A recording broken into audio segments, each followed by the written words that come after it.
Pues la sesión clínica de hoy va precisamente sobre la evisceración. Decir que la evisceración es la salida de contenido abdominal a través de los planos abiertos de la herida quirúrgica en el postoperatorio inmediato. Se produce por un fracaso de la herida a nivel facial y supone una urgencia quirúrgica y es una complicación potencialmente grave y con una mortalidad potencialmente elevada, hasta el 30%. Bueno, habitualmente sucede entre los días séptimo o décimo del postoperatorio, o mejor dicho, si se manifiesta de forma espontánea es a partir de los días séptimo o décimo del postoperatorio, porque hasta entonces la piel, que es el elemento más elástico de la pared abdominal,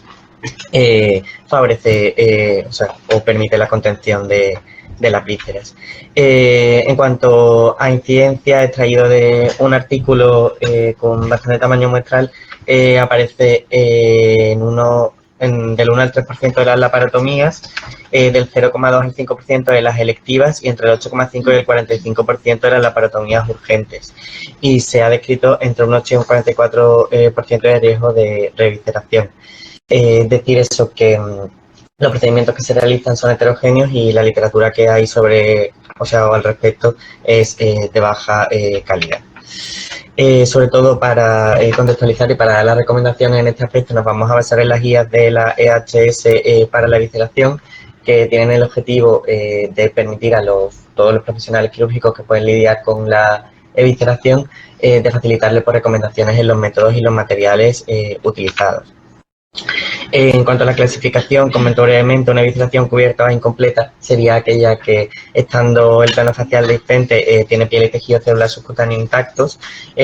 Una completa, retenida o simple es aquella en la que todos los planos están dehiscentes, pero el contenido abdominal no supera el plano peritoneal. Y la completa es aquella en la que las vísceras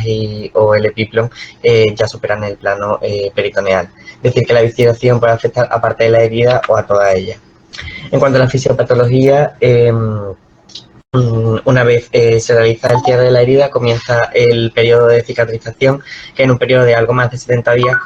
consigue una resistencia a la separación de los bordes equivalente al 60-80% de la que poseía la fascia íntegra. Es decir, que nunca se recupera al 100% y que tampoco hay que tratar de recuperarlo ad integrum.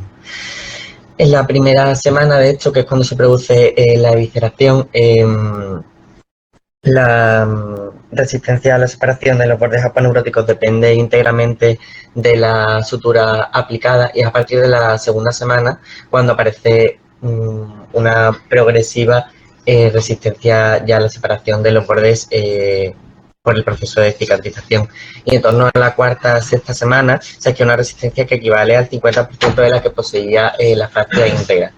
teniendo en cuenta que lo que son las actividades normales de la vida diaria sin hacer esfuerzos intensos exigen aproximadamente un 15-20% de la resistencia de la fascia íntegra. En cuanto a la etiopatogenia, bueno, esto lo sabemos, tampoco entramos muchos en esto. Los factores relacionados con la técnica de sutura,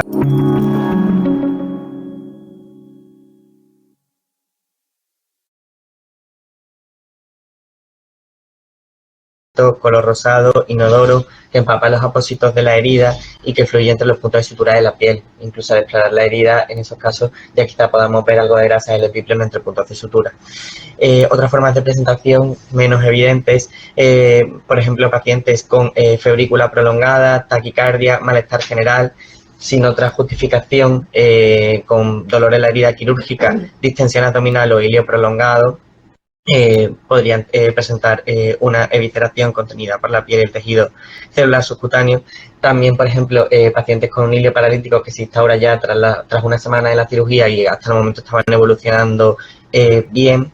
Ya formas de presentación muy infrecuentes, pacientes que incluso perciben un ruido y una sensación de desgarro seguida de dolor en la herida quirúrgica, y en algunos casos incluso exposición del contenido visceral cuando ya con el paciente en domicilio se retiran los agrafes de la intervención quirúrgica.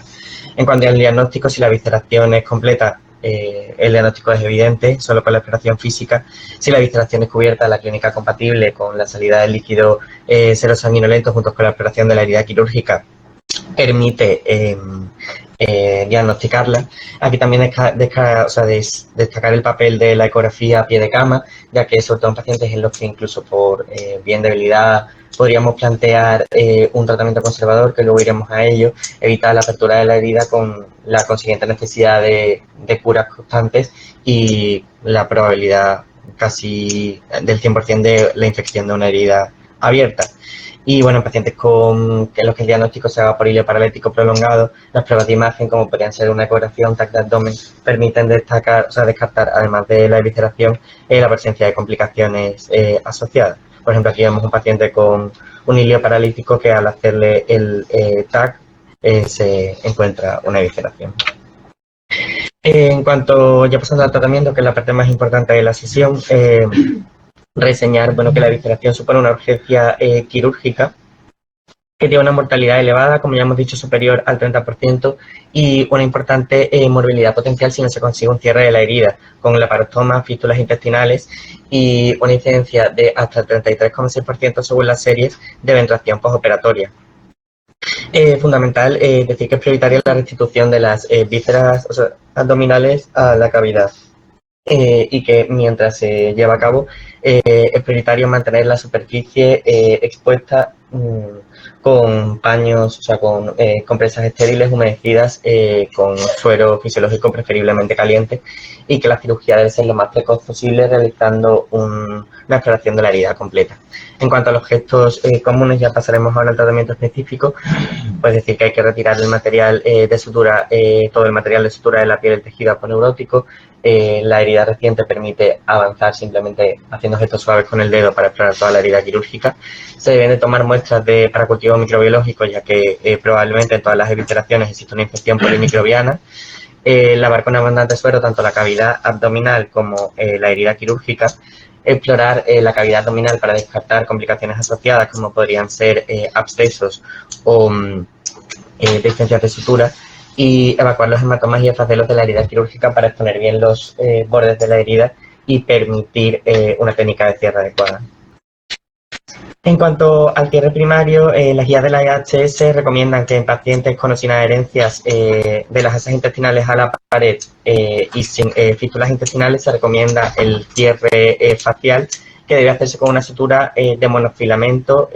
prestando especial atención a la relación entre la longitud de la sutura y la longitud de la herida, que debe ser de al menos 4:1. Realmente, aunque se recomienda la sutura continua, no hay diferencias en la incidencia de hernia incisional en función de la técnica de sutura. El grupo de desarrollo de la guía hace un metaanálisis comparando los datos de la sutura simple versus la sutura continua en la tasa de revisceraciones, y no hay diferencias, pero dado que hacer una sutura continua es más rápido y en la cirugía urgente pues se requiere ese plus de velocidad, pues recomiendan la sutura continua. Y reseñan, se ponen especialmente de acuerdo en hacer especial énfasis en la relación entre la longitud de la sutura y la longitud de la herida, ya que habitualmente los bordes de la fascia, como hemos hablado antes en la evisceración, están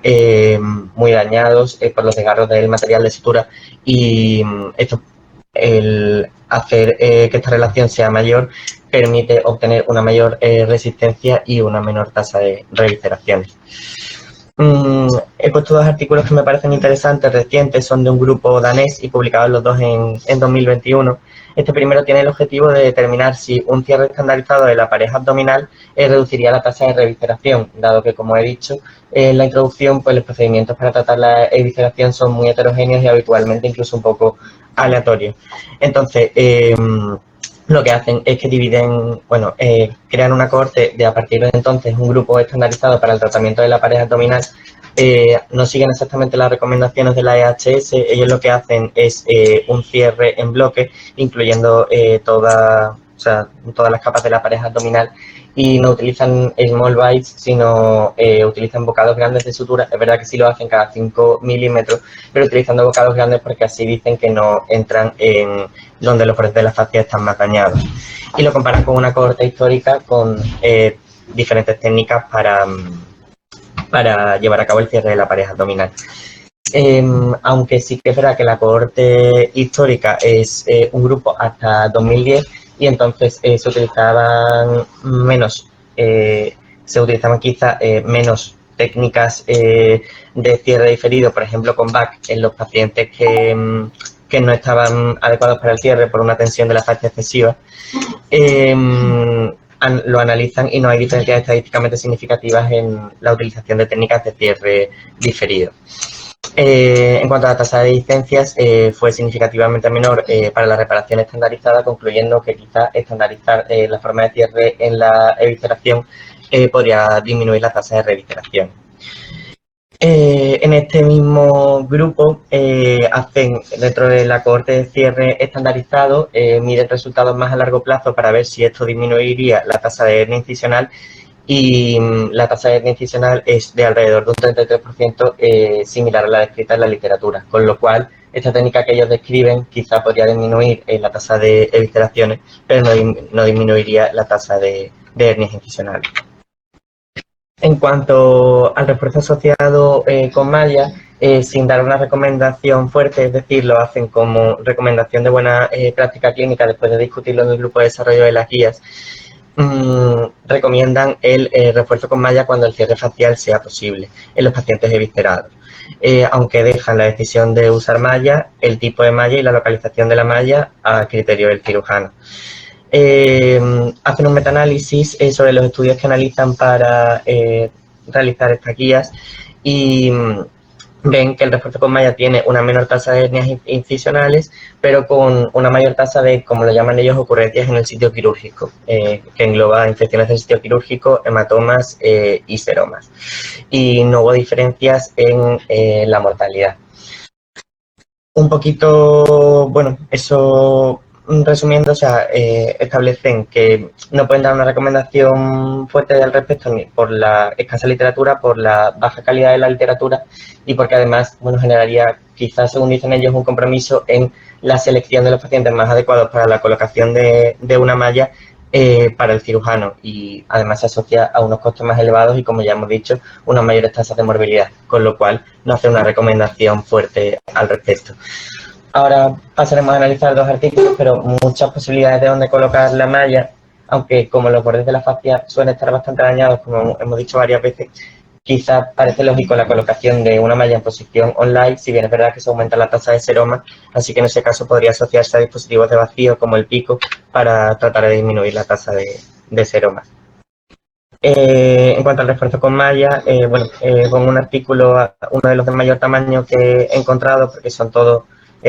prácticamente series de casos, estudios unicéntricos, que comparan la incidencia de venturación en función del uso o no de malla. Ellos colocan la malla en posición retromuscular a los ribes, y la sutura primaria la hacen con una sutura del cero, utilizando large bites. Y la tasa de revisceración fue mayor en los pacientes en los que se llevó a cabo una sutura primaria con respecto a los que se llevó un cierre con malla, con una mortalidad elevada de hasta el 60% para los pacientes que sufrieron una revisceración. La tasa de hernias incisionales fue también mayor para la sutura primaria, y sin embargo la tasa de morbilidad fue mayor para la reparación con malla, destacando que prácticamente todas las complicaciones fueron extensas de seromas e infecciones en la herida quirúrgica, no hubo complicaciones graves. Este otro estudio, sobre todo, bueno, también compara el cierre con malla versus el cierre primario, con una mayor supervivencia libre de hernia, como ellos lo llaman, para la reparación con malla, y sin diferencias en la infección del sitio quirúrgico, las fisuras intestinales ni la mortalidad para las dos técnicas. Sobre todo me parece interesante porque al final del artículo hace un subanálisis según el tipo de malla empleado. Por supuesto, mallas no absorbibles, porque con las mallas absorbibles la incidencia de hernia incisional pues es prácticamente, vamos, del 100%. En cuanto a las mallas no absorbibles, hace una diferenciación entre las mallas de poliéster versus las mallas de polipropileno, siendo mayor el riesgo de infección del sitio quirúrgico crónica en pacientes con mallas de poliéster, por quizá la mayor formación de biofilm y la mayor colonización de este tipo de mallas, lo cual soporta algunos estudios experimentales que se habían hecho que hablan de una relación directamente proporcional entre las unidades formadoras de colonias de bacterias y las mallas de poliéster. En cuanto a emplear técnicas de separación de componentes o incisiones de descarga, hablan de un uso individualizado y realmente hablan de emplear de forma cuidadosa estas técnicas, dado que podrían comprometer una futura reparación de la pared abdominal. Ya pasando al cierre diferido, se utilizan pacientes o bien con una situación clínica grave, pacientes inestables, pues que en los que la revisceración está prácticamente asegurada, y pacientes con una imposibilidad de cierre de la cavidad abdominal, bien por un edema importante de asas o una contaminación masiva. Se plantea en estos casos o bien un cierre temporal del abdomen con técnicas estáticas o técnicas dinámicas, o la instauración de una ventilación programada. En cuanto a las técnicas estáticas de cierre diferido, varias se han empleado, como por ejemplo la bolsa de Bogotá, la terapia de presión negativa o el bridging con malla. Es decir, que hay falta de evidencia al respecto, pero que el bridging con malla, en los pocos estudios que hay, se ha hablado de que podría comprometer futuras reparaciones y aumentar la incidencia de revisceraciones y de hernias incisionales. Por lo que, aunque prácticamente no hay literatura al respecto, dado que, aunque no es la misma situación, podría ser comparable al open abdomen, que hay algo más de literatura, en estos casos sí se aconseja usar la terapia de presión negativa con respecto a otras técnicas estáticas, siempre y cuando teniendo en cuenta evitar el contacto de las esponjas con las asas. En cuanto a las técnicas dinámicas de cierre diferido, decir que se prefieren las técnicas dinámicas con respecto a las técnicas estáticas. Varias técnicas dinámicas, el sistema ABRA, parche de Whitman, sistema ABRA asociado a terapia de presión negativa, y la que, de acuerdo a las guías y también extrapolando datos del open abdomen, se establece como la recomendable o como la primera opción, la tracción facial asociada a terapia de presión negativa, que tiene una tasa de cierre facial de en torno al 60%, una tasa de hernias incisionales de en torno al 37% y una tasa de mortalidad de en torno al 20%, que quizá podría estar más asociada a la patología que predispone a la evisceración en sí que al uso de la técnica. Y bueno, decir que eso, que de acuerdo a las guías, pues lo establecen como primera modalidad de tratamiento, fundamentalmente cuando el cierre primario posterior, o sea, o el cierre definitivo posterior, mejor dicho, es posible durante la hospitalización inicial. Dejo aquí pues una gráfica de uno de los artículos de cómo se colocaría el cierre diferido siguiendo esta técnica. En primer lugar, en contacto con el contenido visceral se coloca una película protectora. Luego lo que aparece como negro realmente es una malla, no sé por qué la pintan de color negro, que es una malla habitualmente de polipropileno de 30 por 30 que se corta en dos mitades y se recorta por los laterales ajustándolas a los bordes de la fascia. Se suturan las dos mallas en la línea media, se colocan las esponjas de polipropileno y se colocan las esponjas del sistema BAC y ya se coloca el sistema de vacío. Y cada 2 o 4 días se tensiona la sutura de la malla y se recambian las esponjas del sistema de vacío. Y en cuanto al manejo conservador, pues de acuerdo a las guías, pues tratan de limitar el manejo conservador sin reparación, convirtiendo en una ventilación programada a pacientes muy seleccionados, limitarlo en la medida de lo posible, aunque no hay estudios comparativos relevantes. Hablando de la prevención, bueno, la prevención se basa en dos pilares. Primero, la optimización del paciente cuando sea posible, nutrición, mejora de la capacidad respiratoria, corrección de trastornos hidroelectrolíticos, pero la mejor técnica de prevención es la adecuada técnica de cierre de la herida quirúrgica. Para ello presento brevemente unas pinceladas sobre las guías de la EHS sobre la reparación, o sea, el cierre primario de las heridas quirúrgicas. Hace una recomendación fuerte sobre utilizar abordajes diferentes a la laparotomía media cuando sea posible. De hecho, hay un estudio comparativo de gran tamaño de pacientes que compara la incidencia de hernia incisional entre las laparotomías medias y laparotomías de otro tipo,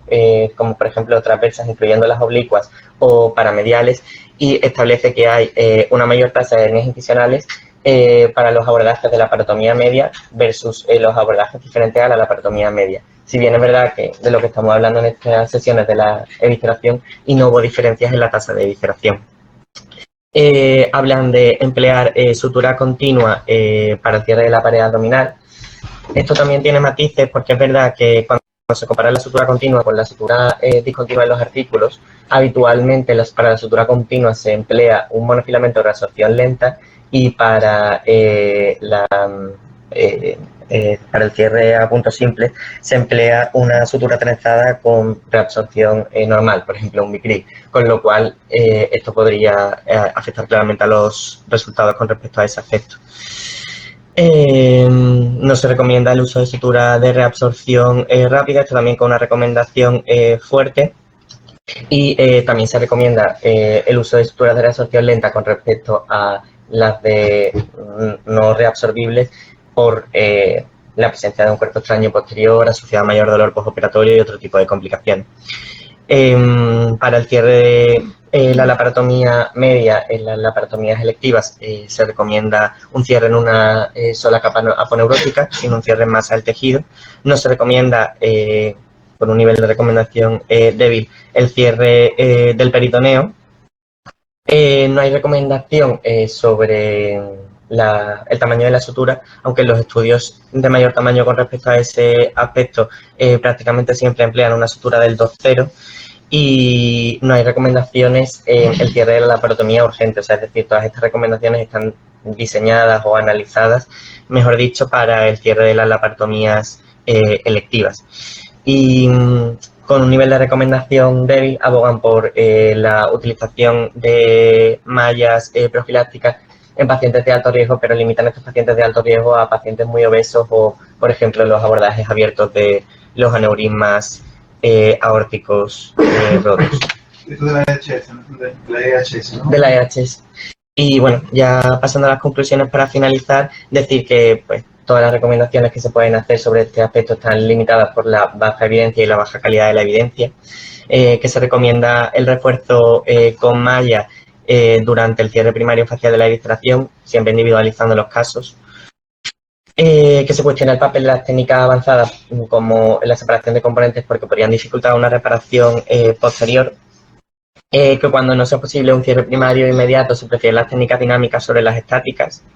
que el papel del tratamiento conservador debe ser muy limitado en pacientes muy seleccionados y que el mejor modo de prevención de la evisceración o quizás sobre el que más podemos actuar es una técnica adecuada de cierre de la herida quirúrgica.